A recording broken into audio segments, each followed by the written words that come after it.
This is the story of the Wayward Seven. Icarus McNamara, an exiled Aarakocra soldier and assassin under the sovereign of Cilicia. Gwyneth Easton, a former peddler from the streets of Hamar. Chris Tuffer, a cloistered warrior, unaware of his true origins. Nistani Mindovin, an Oxen princess carving a path to the throne.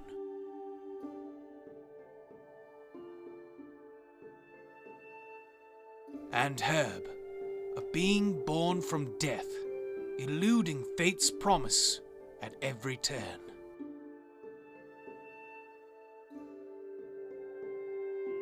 All adventurers who call Cohol their home. Their story began in the proud country of Hross, endeavoring to take on the champion's pursuit. But they have journeyed far since then. They have seen phenomenon beyond comprehension, fought creatures that defy reality, and have tread where no sane individual should linger.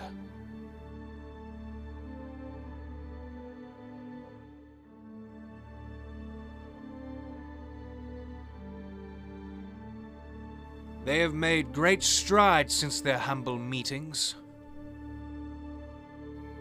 And yet, there is still a long path ahead.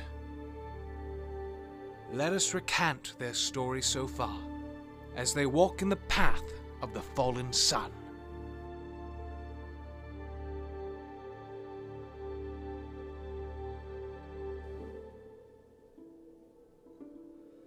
Everything changed the instant the king fell. One moment we were set to celebrate, the next, half the realm wanted our heads on pikes. Our name, Forerunners, went from heroes to villains overnight. I still can't believe how quickly folks believe that we did it. Banners went up, bounties too. We couldn't show our faces in daylight without risking an arrow in the back, so we fled. Pure survival instinct. We took crazy detours. Royal lakes, back alleys, abandoned manors, even a run-in with the Huskarls in the sewers. But allies like Khalees, Valora, and Silas helped us slip through. What stuck with me most was the sense of betrayal in the air. Were we just scapegoats? Who engineered this whole thing? One thing was certain. If we wanted to clear our names, we had to uncover the real culprits, and fast. We traveled to Mithril, a country far away and where we had friendly connections.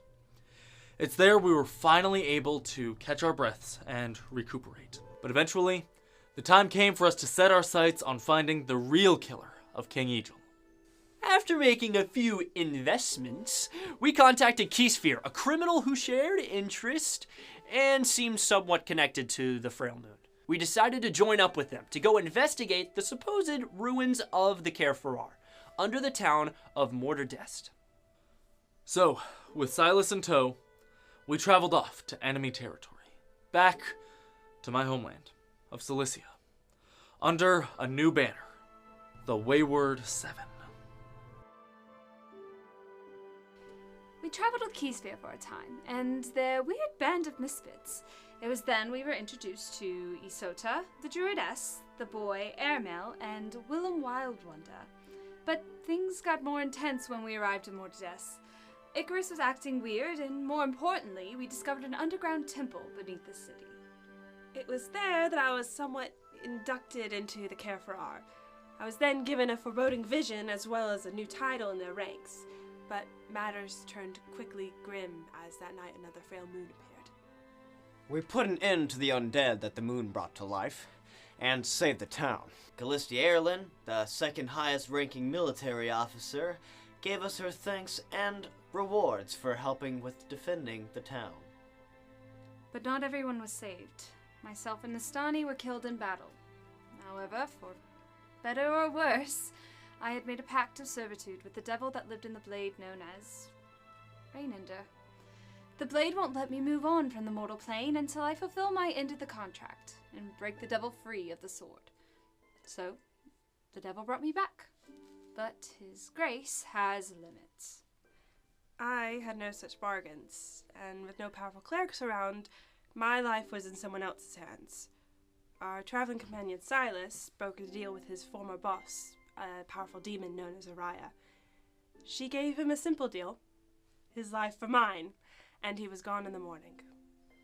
The only thing he left were his pistols and hat. Anyways, Keysphere wasn't really built for drama, and we had caught wind that Gwyn's brothers had been kidnapped and taken to Basilica, so off we went with Willem as our guide.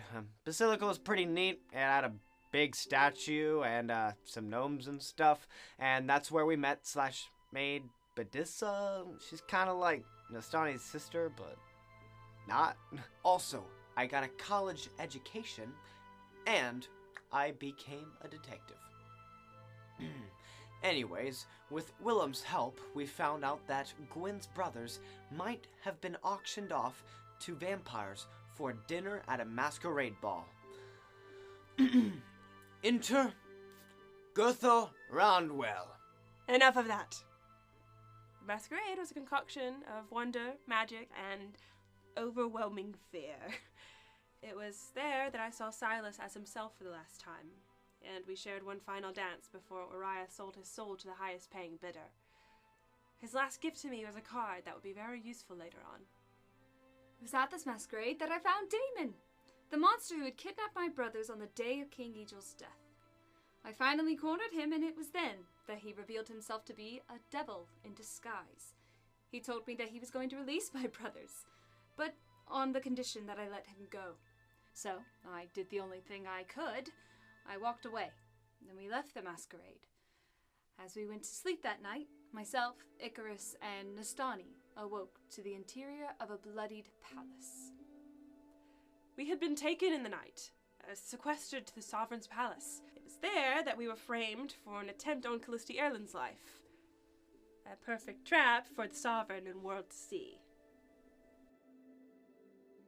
Framed once again for a crime we didn't commit, the culprit was clear. Prayers Guardvia had a target on our backs that could not be shaken off. But worse yet, our bridge with Callisti Erlin had been burned.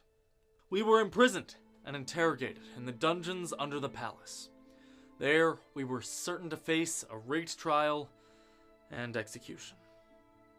They thought they were doomed until one of the greatest wizards of all time showed up, Azoras. He had to come looking for me when he heard of the Wayward Seven's imprisonment. After some negotiations, he broke them all out of jail. Well, almost all of them. Gwen, unfortunately, decided to go back into the prison that we had just escaped. Apparently to find a different way out. That other way was named Tylea. We were able all to regroup and convene with my old teacher, Master Gaiax.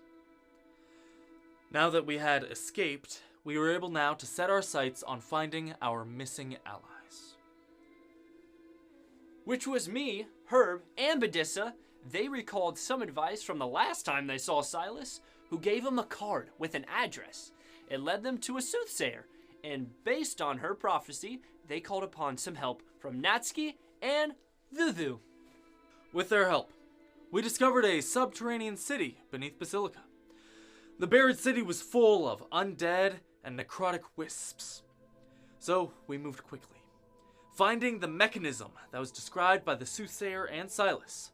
A boat. A boat which would take us into the world beyond, down the river Styx, and into the Nine Helms. There, they made a deal with a bone devil to help find their friends and gain some insight to the plot at large. The devil was familiar with the advisor Damon, and in return for aid and information, the bone devil demanded the proper death of Damon, who was a pit fiend roaming the Prime Realm under unknown supervision. So we charged forth, returning to the Prime to finally put an end to Damon. When we found him, he was on the cusp of assassinating Callisti herself. So we jumped into the fray, and defeated that monster as the ship spiraled out of the sky. And with this first task of the Bone Devil completed, we were transported back into the Hells, back deeper into the depths, to put an end to that fiend once and for all.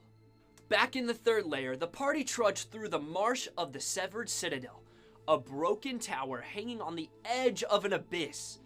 Once inside, they found connections to the Architect, and the Kerferar, and Damon the Pit Fiend himself. Herb, me, and Badissa have been saved by the Bone Devil. And eventually, Azoras found us and helped us locate our friends in Hell. Back in the Citadel, we ran into resistance as we tried to finish the job, and even a rescue party as Damon limped outside of the keep. His savior was none other than our former ally, Silas Reeves. As we confronted him, we unfortunately lost him to the void, but not before Gwen finally killed that fiend for good. Myself, Herb, and Badissa had found our way back to the party thanks to my dad, Azoras. I then embarrassed myself with 3 rounds of blunt force trauma and a mild concussion. But as we teleported away, Praris had kicked open the door with Hest Allbreaker. I haven't seen Azoras since, but thanks to him, we were able to get out of the Hells and found ourselves in Mizumi. Things moved exceptionally fast as we found ourselves in the mechanical mansion of Hiroto Kenzoku. This wonder of the world turned out to be a death trap, as we found his connection and alliance with Praris Garvia. We were hunted by constructs and automatons killing for sport. It was there we found the druidess Isota, held captive by Kenzoku. After saving her, through Chris's impressive feats of strength, she urged us to help find Keysphere, as they were captured shortly after the last time we had parted ways. Isota escaped with our wounded, and those of us who were able still to fight went on to confront Kenzoku. When we entered, we saw that Kenzoku had Keysphere unconscious on an operating table, surrounded by a magic force field. We kept the conversation short, but he was vague, and he laughed when Gwen ran into the magic wall at full speed. But just as I remembered my question I was gonna ask him, the mansion exploded. We awoke in the rubble to find the local authorities who had come to investigate the scene. Luckily for us, we knew one of their commanding officers, Elwyn. He vouched for us, and we warned them of the oncoming frail moon. Together, we went into the harbor and fortified to prepare for whatever it is that might come crawling out of that void. It's then that we battled the Loon-Sickened Construct, a metallic monstrosity that had minor control over time. We defeated it. And with the help of Elwyn and Callisti, convinced the commander to let us prove our worth. So, we set out to find the Drake Warden, Sozo. On our way to Sozo, we were confronted by Isota, yet again, pleading for our help to find Keysphere. We agreed, but we needed to get to the island of Vaya, in hopes to pick up where the trail left off. But first, Sozo. And technically before that, Chris tamed a griffin, aside the point. Upon arriving at Sozo's last known location, we encountered an old enemy who had escaped us some weeks ago. A demon known as the Abyssal Exarch, who was controlling a village and forcing its inhabitants to build a portal to the abyss. We saved Sozo and most of the village, and then hitched a ride north along the river with our old friend Tony. Along the river, we had some downtime, so Nastani and I decided to examine and scientifically study a mask that Nat and Zuzu gave us after defeating the demon. This mask was found beneath Basilica, and when worn, showed a strange rune that looked to be made by the Kerferar. It unfortunately left us both with horrendous scars and lasting post-traumatic stress. After that debacle, we found landfall at the Argson Plateau. There we took the Serpent's Pass, an ancient mine shaft, to sneak into the country undetected. Everything was going smoothly until we were ambushed by Undertolva, an ancient dragon that had gorged itself on other dragons. This one had been long and forgotten, shambling and rabid and unrelenting in its pursuit of myself and Chris. After dragging us to its lair, we killed the monstrosity and escaped the mine, passing imagery of Numos, the son of the Platinum Dragon, and his role in the creation of Arxar. Pretty soon we reached the Guildwood Plateau, and Vaya was in our sights. We met again with Isota, met some of the locals. Icarus put some flowers or something or the other down on someone's grave, because Silas asked him to do. I don't know, but what I do know is that it wasn't nearly as important as where we were going. We discovered the ancient Caerferar temple. We dealt quickly with the shades in the atrium, before delving deeper into the depths of the hidden complex underneath. Gwen discovered some ancient scrolls. Herb found a secret laboratory. Nastani discovered an abomination. Her grandmother brought back to a cursed half-life as an Atolva. I found the stolen corpse of the former sovereign Tiberius. Natsuki destroyed a potentially informational workbench, and Chris I don't want the world to see me, 'cause I don't think they understand. Chris waited outside. The party stuck around for a few days to investigate the Forgotten Temple, where Herb received a vision of destruction. The ruin of the city of Raukamfar, the capital of Arxa.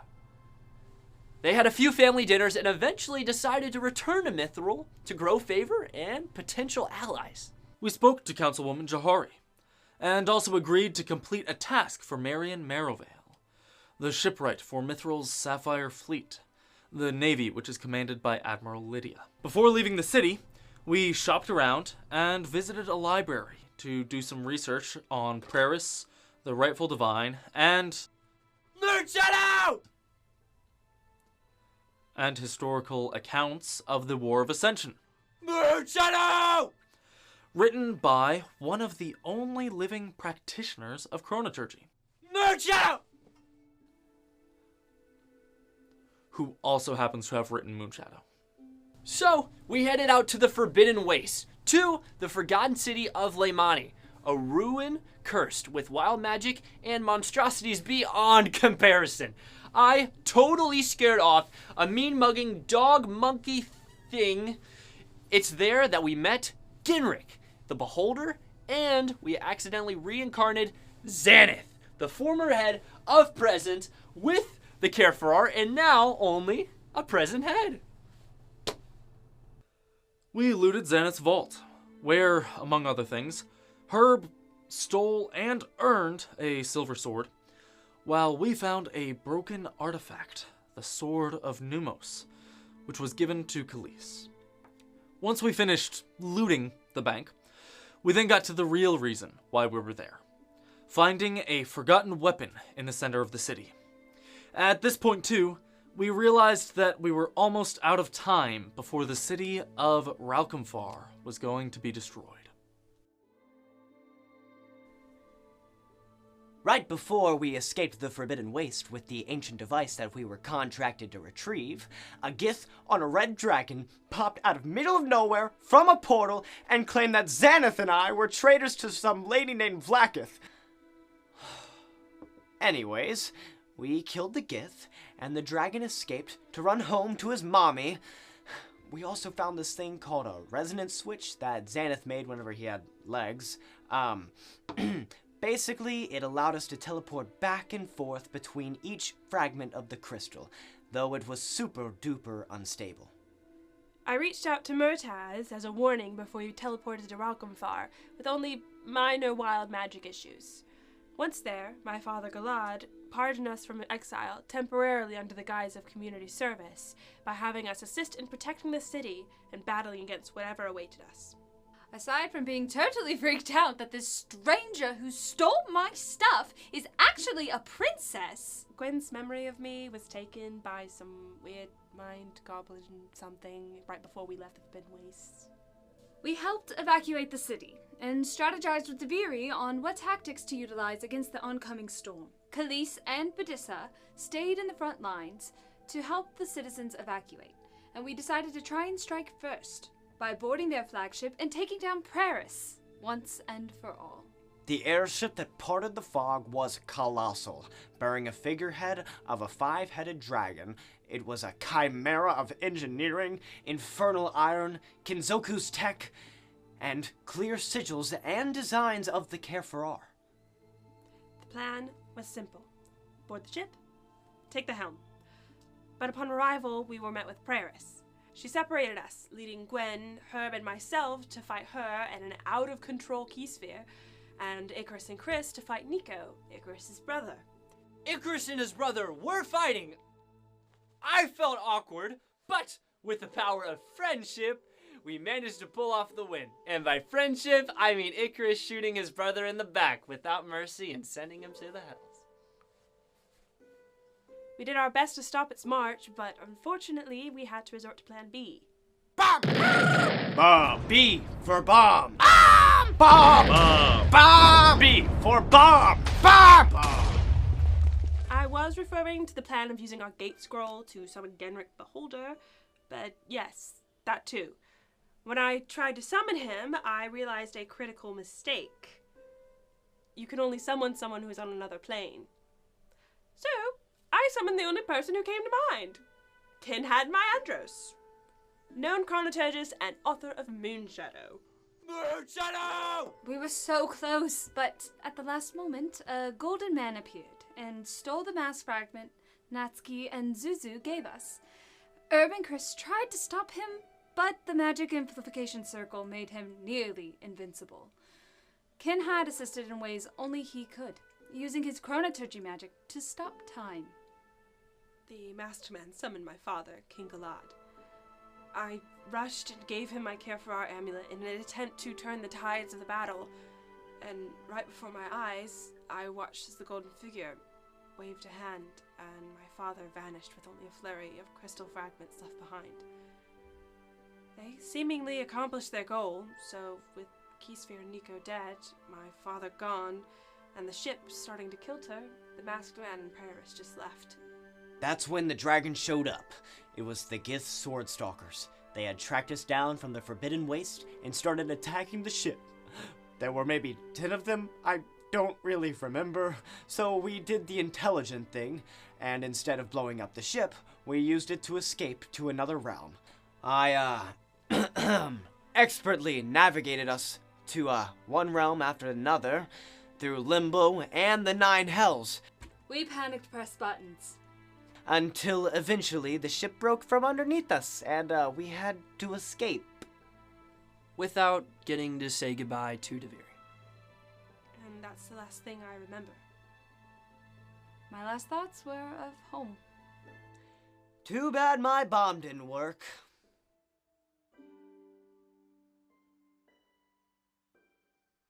And that's... And that's And that... That's And that's where we left off last time on... on. On! And that's where we left off last time, on the Wayward 7.